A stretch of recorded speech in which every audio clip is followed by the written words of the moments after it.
കാളവാല് പൊക്കുന്നത് എന്തിനാണെന്ന് അറിയുന്നതിന് വേണ്ടിയിട്ട് വടക്കോട്ട് നടക്കേണ്ട ഒരാവശ്യമില്ല, എല്ലാവർക്കും മനസ്സിലാവും. പുള്ളിക്കാരത്തി ഉണ്ടല്ലേ, നമ്മുടെ ബാലാമണി താത്തയെ പറ്റിയിട്ടാട്ടോ പറയുന്നത്. അതായത് പുള്ളിക്കാരത്തിയുടെ വീടിൻ്റെ പാലുകാച്ച് കഴിഞ്ഞപ്പോഴേക്കും തലേ കിടന്ന തട്ടം ഊരി അങ്ങ് ദൂരെ എറിഞ്ഞു. എന്നിട്ട് പുള്ളിക്കാരത്തി പറയുന്നത് പുള്ളിക്കാരത്തി ഇസ്ലാം ഉപേക്ഷിച്ചു എന്നാണ് പറയുന്നത്.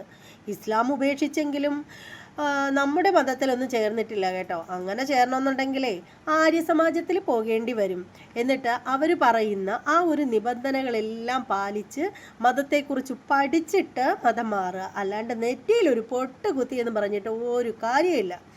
അപ്പോൾ പുള്ളിക്കാരത്തി ഇപ്പോൾ പറയുന്നത് എന്തിനാണെന്നറിയാമോ?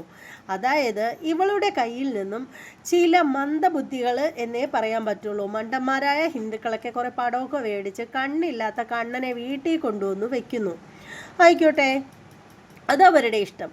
പക്ഷേ അതുപോലെ എല്ലാവരെയും പറ്റിക്കാന്നാണ് പുള്ളിക്കാരത്തി വിചാരിക്കുന്നത്. വിഷുവിനോ അവിടെ കയറ്റിയില്ല ഗുരുവായൂരേ. ഇനിയിപ്പോൾ വിഷുവിന് കയറ്റാത്തതിൻ്റെ വിഷമം തീർക്കാനായിട്ട് ഇനി ശ്രീകൃഷ്ണ ജയന്തിക്ക് അങ്ങോട്ട് വന്ന് പണ്ടാറടങ്ങാൻ വേണ്ടിയിട്ടാവും മറ്റോ ആണ് ഈ പുള്ളിക്കാരത്തിയുടെ തന്ത്രമല്ല കുതന്ത്രം.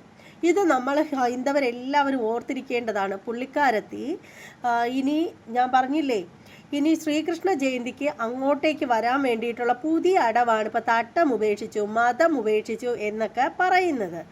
ഇത് മനസ്സിലാക്കാതിരിക്കാൻ മാത്രം മന്ദബുദ്ധികളോ വിഡ്ഢികളോ ഒന്നുമല്ല ഹിന്ദുക്കൾ.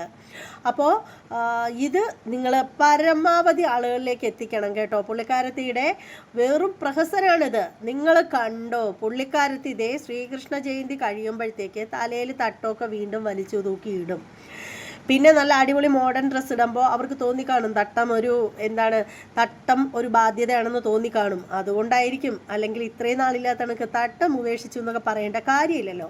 അപ്പോൾ അതെന്തെങ്കിലും ആവട്ടെ. ഇതേക്കുറിച്ച് ഒരു മെയിൻ വീഡിയോ നമ്മുടെ ചാനലിൽ വന്നിട്ടുണ്ട്. അപ്പോൾ അത് കാണണം എന്നുള്ളവർ റിലേറ്റഡ് വീഡിയോ എന്ന ഭാഗത്ത് ക്ലിക്ക് ചെയ്യുക. അപ്പോൾ നിങ്ങൾക്ക് ഇതിൻ്റെ മെയിൻ വീഡിയോ കാണാൻ പറ്റുന്നതായിരിക്കും.